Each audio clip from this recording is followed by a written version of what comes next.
Now, speaking of confidence, there is a player that you played against back in the day in the 2010 World Cup, the last time we played against England in the biggest competition in the world. Jamie Carragher, who works for CBS Sports and Paramount Plus, he predicted that England would win 4-0 against us on November 25th. Let's take a look at that video so you can get the raw footage of this, Timmy Howard. The game that we're all excited for is England-USA in November. Let's get a prediction.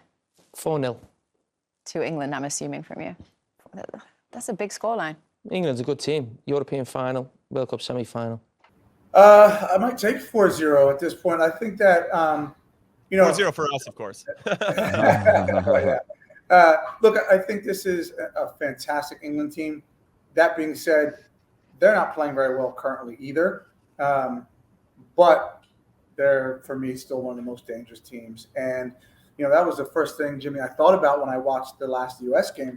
And I thought, if we turn that ball over that close to our goal that many times, it's a wrap. Good gosh, against England. I mean, their players one-on-one are so talented, let alone, their front players. So I think that game has to be managed. Jim, I think it's a World Cup. I think you play 3 games. You don't have to win them all.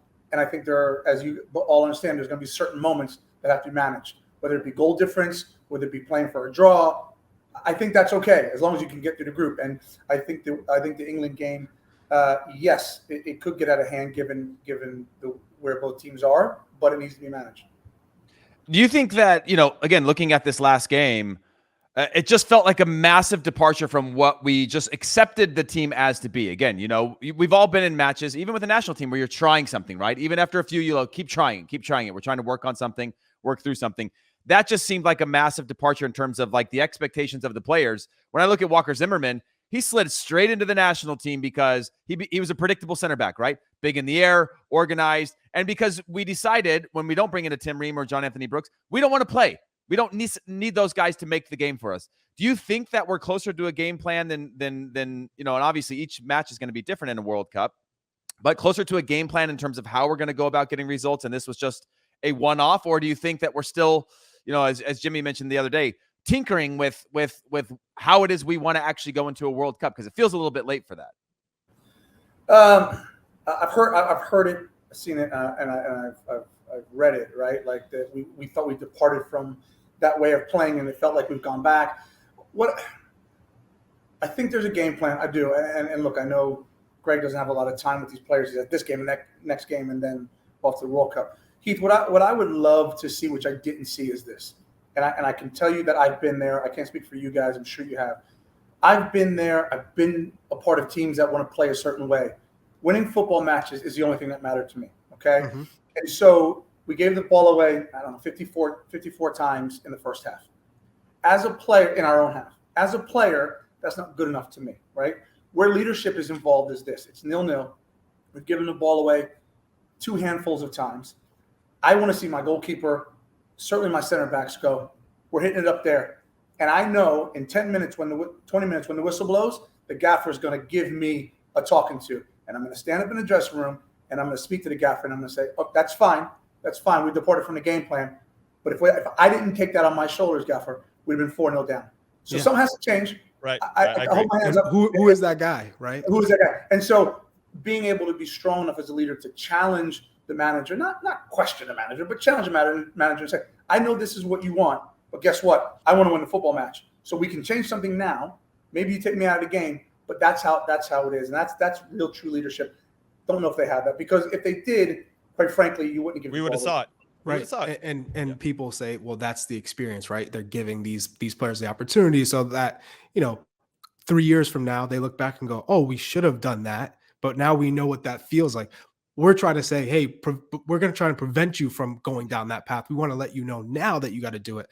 So it started at the beginning of the second half, by the way. Like second half, they did start to lump a few balls and we started to push up underneath. But they had a halftime talk. Came from yeah, exactly. That probably came from the manager again versus the leadership of the players on the field. I think it's a great shout. So if we're looking at this World Cup and you're looking at the group stage, England, the top team, with our talent, we should get out. We should get the better of Wales and we should get the better of Iran, ideally. But in your mind, tactically, how do we do that? Is it kind of going back to 2010, Spain, Egypt? This is our game plan. Egypt was we're aggressive. We got nothing to lose. Let's just play normal. We're playing free. And then we capitalize. Boom. Spain, it was, hey, we're taking Xavi and Xabi Alonso out of the game, force their center backs to beat us. Similar to what Japan said, hey, come, we'll allow you to make the game. And then just defend first.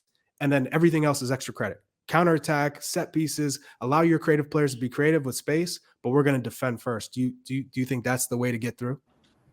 That's the $1 billion question, Charlie. I think versus Wales and Iran, I think that we have the ability to play through lines, to in certain cases probably even dominate possession in periods of the game. The big question, as I said, for me is there a plan B? I don't think you can play that way against England, and that's okay. Right. I said the group has to be managed.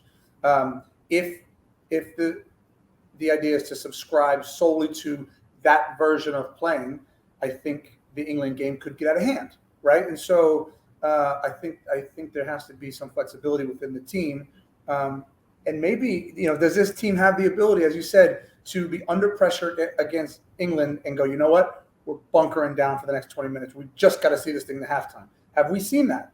We haven't, but do they have the capability to do that? So, Tim, it's tradition here, and we know we got to let you go. You're a busy guy for obvious reasons. You're not only handsome, but super talented and all the good stuff that goes along with that. But one of the questions we like to ask is trading jerseys.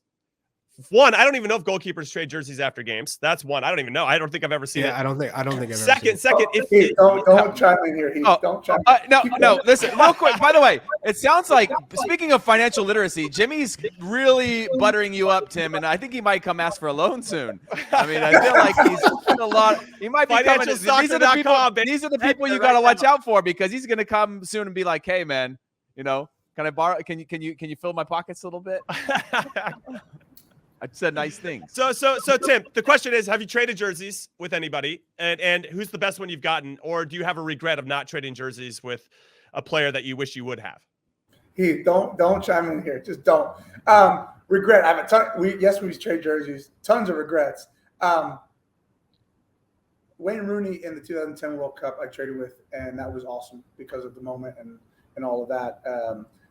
But the funny one, why I'm telling you not to chime in, I'm notorious for going to swap jerseys with someone and then telling me like they don't even know who I am. Like, who is this guy? and Zanetti for Argentina, I thought, I'm gonna get this guy's jersey. I love it. And I've gone to trade jerseys with him, and he gave me the Mutombo finger wagon. Oh, hell no. Yeah, and I went, all right. I just walked in the dressing room. And all the players saw it. So yeah, that's a not so funny moment. I had Raquelme do that to me when I played against Argentina too. So maybe it's an Argentinian thing. I don't know. I had the whole Spanish national team say they were giving it to. They promised their grandmother. Each one of them said the same thing. So I was like, it's Grandma Day here at 2:30 in the morning here in Santander, Spain. So I get it. I got a full team pie to the face.